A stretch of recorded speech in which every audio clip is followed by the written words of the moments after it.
This story is a combination of The Blind Side, Forrest Gump, and The War Horse, with a horse's sympathetic character all wrapped into one story.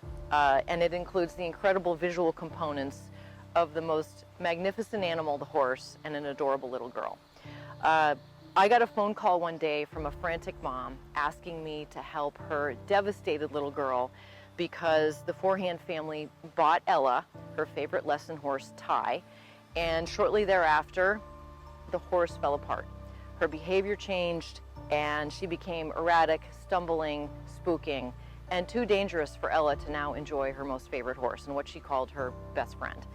So Julia explains to me that Ella's been really bullied in school and that this horse is the one thing in this little girl's life that's made her smile in over a year.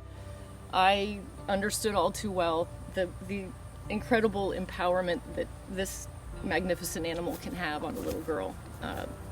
I lived it too. When a little girl gets on a horse's back, even if she feels like a zero, suddenly she feels like she can rule the world on top of that 1,400-pound animal. So I agreed to help. I meet Julia and Ella and Ty at the barn, and I put a halter on Ty and I lead her out of her stall, and she smashes her face into the frame of the stall door. And I wave my hand in front of this blank stare, and I look at the mom and the little girl and I say, your horse is completely blind. That's why her behavior has changed, and that's why she's dangerous. I coach special needs children in riding, including a blind boy. So I had these tools and I had this mantra, which was figure out what they can do and go from there. Focus on what they can do and find a different way. So I applied that to Ty, the special needs blind horse. And in a scene that I equate to Awakenings with Robin Williams, where he's trying to reach his patience, I convinced this blind horse to let me be her seeing eye human. And from there, I figured out how to ride her again.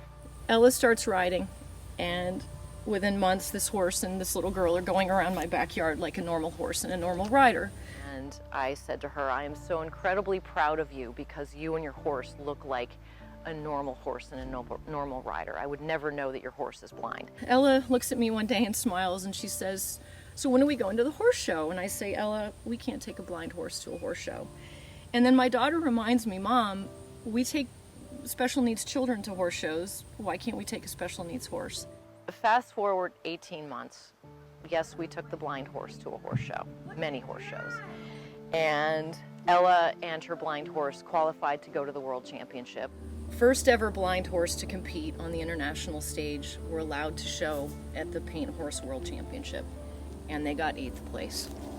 The judges weren't allowed to know that the horse was blind, and what Ella and this horse accomplished is just, it's incredible, and it's because this is one of the sweetest horses in the world, and Ella was just so determined she was not going to give up on this horse.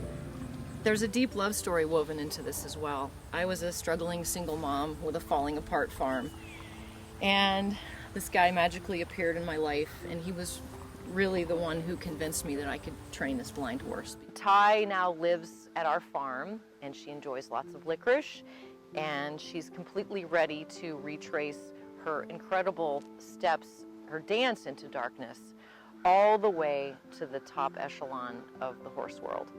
Ella now has a horse that can see, and she's competing, and everyone in the horse world knows her.